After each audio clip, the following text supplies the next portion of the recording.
Norval.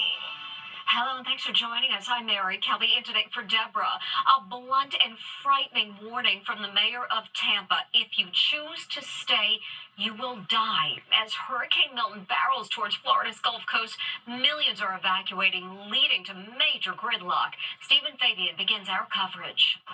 Millions are fleeing the path of Hurricane Milton, the worst storm to hit the Gulf Coast of Florida in 100 years. The unprecedented exodus is being driven by dire warnings. If you choose to stay in one of those evacuation areas, you're going to die.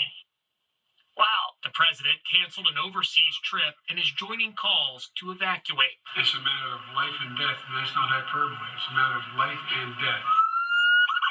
Neighborhoods are becoming ghost towns. The expected storm surge is terrifying. Look at this. We want everyone to know if they are in an evacuation zone, listen to local officials, and leave when ordered to do so. Most are heeding the warnings. We might not have power for days. It's just, there's no point in staying, guys. But fleeing isn't easy. 5 gas stations. No gas. Gas is running low. There are long lines. Families have been left stranded. We are not able to get out. We don't have anywhere to go. Gas is sparse, so we are hunkered down here in Tampa. 28-year-old Ashley Harding and her husband are staying put in her home in Sarasota with their 3 children. You've decided to hunker down and wait out the storm. Why? The highways were packed. They're running out of gas.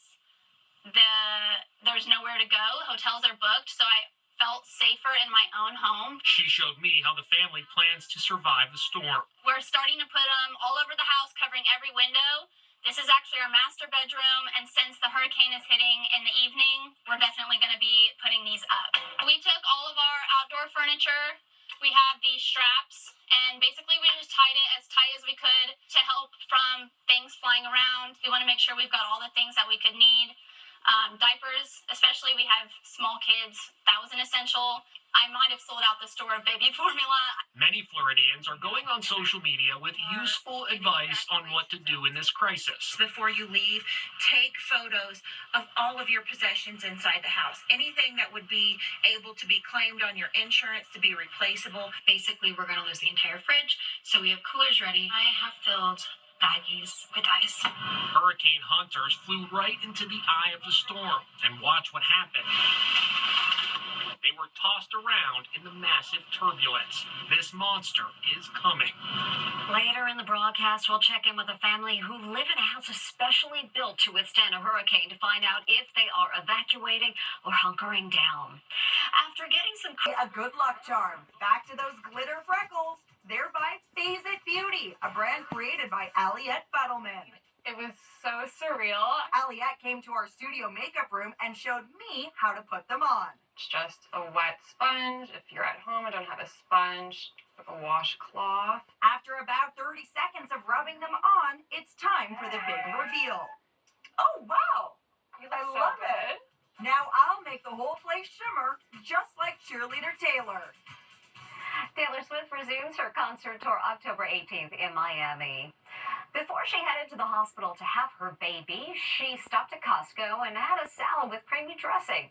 Then the morning after her baby was born, a nurse informed her she had tested positive for opiates and her baby was being taken away. Amber Cogliano tells us what happened.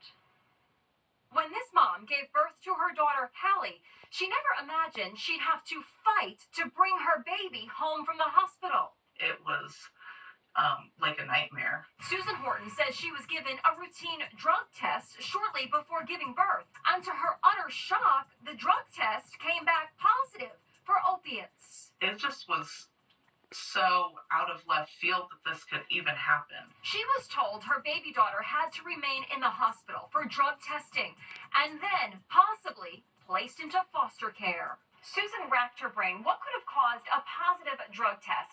Then she remembered she had eaten an organic salad from Costco. The salad contained creamy everything ranch dressing. The dressing had poppy seeds, enough to cause her to fail a drug test. You've tested positive for opiate. In this classic episode of Seinfeld, a false drug reading is played for laughs after Elaine eats a poppy seed muffin. I found out why I was testing positive for opium. seeds. Poppy seeds! The real-life nightmare for Susan lasted 10 days and eventually led to her complete vindication. My whole life got flipped upside down. Today, she has this warning. I definitely would say don't eat anything with poppy seeds in it while you're pregnant. While it's rare, poppy seeds can trigger a false positive drug test for up to 48 hours after they are ingested. We'll be back with more Inside Edition after this. Next, her family lives in a hurricane-proof house. So why are they fleeing Milton? You guys are heeding the advice to get out of town. Absolutely. And family held hostage by a swan. Close it! Close it! In Grandma, We have 16 hours in this car. the cross-country trek to rescue her 93-year-old granny from Hurricane Milton. Pray for me. Watch the next Inside Edition. Speaking of Hurricane Milton, this house was built with the latest technology to withstand Category 5 storms. But with Milton expected to bring 180-mile-per-hour winds, the family that lives here is packing up and getting out of Dodge. How scary is Hurricane Milton? So scary, this mom and her family are evacuating, even though they live in a house designed to withstand a Category 5 storm. My home is unique in that it's round. That's one of the unique features of it to help assist with that hurricane resilience. Even so, Pilates instructor Deborah Rodriguez tells me she, her husband, and their sons are taking no chances. You guys are heeding the advice to get out of town. Absolutely. Their house in St. Petersburg is built like this one in Mexico Beach, Florida, which withstood a Category 5 hurricane in 2018. The homes are constructed with special modifications, from the walls to the fixtures that hold down the roof under extraordinary wind conditions. The most unique hurricane-resistant feature of this stylish 1,600 square foot home is the rounded design from the walls to the roof. Currently, we can design homes up to 190 mile an hour wind speeds. The aerodynamics are going to push that wind around the house and build up less pressure on the home. I had one big question for Deborah. Milton is a monster. They're saying it's one of the biggest ever recorded on record. You confident your house is going to be okay? We always expect that there to be storm damage, but as far as the structure of the home, I'm confident that we have something that will be here when the storm is over.